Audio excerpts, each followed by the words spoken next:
নমস্কাৰ। আসাম ফুডলৈ মই আপোনালোক সকলোকে পুনৰবাৰ স্বাগতম জনালোঁ। আশা কৰোঁ আপোনালোক সকলো ভালে আছে নহয় জানো।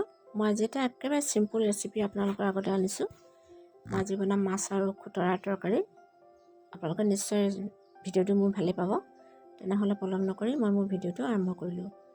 প্ৰথমতে ইয়াৰ কাৰণে মই 5 পিচ ৰৌ মাছ লৈছোঁ আৰু এমুঠি খুতৰা শাক লৈছোঁ সৰু সৰুকৈ কাটি, এটা পিঁয়াজ আৰু এটা ডাঙৰ চাইজৰ বিলাহী আৰু লগতে 2টা কেঁচা জলকীয়া লৈছোঁ। মাছকেইটোৰ পৰা মই এটা হাফ ফ্ৰাই কৰি ল'ব লাগিব তৰকাৰীত দিবৰ কাৰণে। যিকোনো মাছ দিব পৰা হয়, সৰু মাছ হ'লেও ভাল লাগে, ডাঙৰ মাছ হ'লেও ভাল লাগে। মই আজি ডাঙৰ মাছকৈ দিলোঁ। আজিকালি খুতৰাটো পাবলৈ বহুতেই সহজ হৈছে, কিয়নো এতিয়া সেউজীয়া শাক পাচলিৰ দিন নহয় জানো। আৰু খুতৰাটো হৈছে একেবাৰে সাৰ নিদিয়া, এইটো নিজে নিজে গজে, আলুৰ মাজত বা শাকৰ লাই শাকৰ মাজত এনেকৈ গজে। এইটো সাৰ দিয়া কোনো দৰকাৰ নাই, একেবাৰে ফ্ৰেছ হয়। এতিয়া মই মাছটো হাফ ফ্ৰাই কৰি হৈ গ'ল, তাতে মই 2টা কেঁচা জলকীয়া দি ল'লোঁ সেইখিনি তেলতে, আৰু যিটো পিঁয়াজ মই কাটি ৰাখিছিলোঁ সেই পিঁয়াজখিনি মই ইয়াতে দি ল'লোঁ। আৰু এটা যিটো মই বিলাহীখিনি মই কাটি ৰাখিছিলোঁ সেই বিলাহীখিনি মই ইয়াতে দিছোঁ। ইয়াতে মই অলপমান ভাজি ল'ব লাগিব।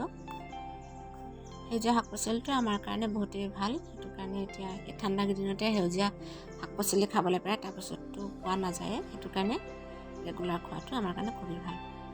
এতিয়া মই তৰকাৰীখিনি জোখা দিয়াতে হালধিও দিলোঁ আৰু আন্দাজমতে নিমখ দি ল'লোঁ।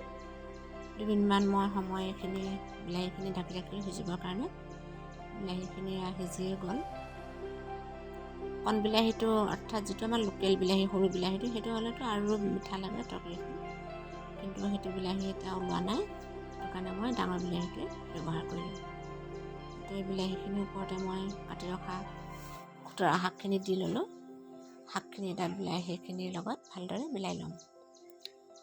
এনেকৈ শাক ভাজিলে সাধাৰণতে তেলতে হালধিটো দি ল'ব লাগে, নহ'বা কি হয়, যদি শাকখিনিৰ ওপৰত হালধিটো দিয়া হয় তেতিয়া মানে হালধিবোৰ টুকুৰা টুকুৰ হৈ লাগি যায়।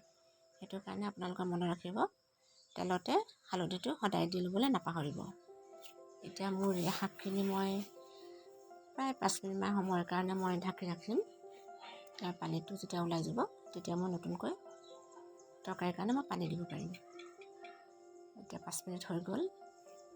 এয়া চাওক, খুতৰাৰ পৰা পূৰা পানীখিনি ওলাই গৈছে। যিটো খুতৰাৰ গাত পানী থাকে সেই পানীখিনি ওলাই গ'ল। ধুনীয়াকৈ শাকখিনিও সিজি গ'ল। বিলাহীটোৰ সৈতে বহুত ধুনীয়া লাগিছে দেখি।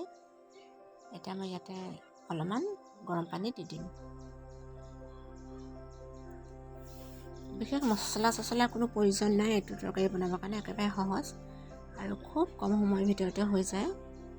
আপোনালোকে যদি ভাবে এনেকৈ থুপথুপকৈও ৰাখিব পাৰে আৰু অকণমান জোল টাইপৰ কৰিলেও আপোনালোকে কৰিব পাৰে, কিন্তু জোল কৰিলে ভাল লাগে, মাছৰ জোলটো সদায় জোলটোৱে খাবলৈ ভাল। সেইটো কাৰণে মই অকণমান পানী বেছি কৰি দি লৈছোঁ।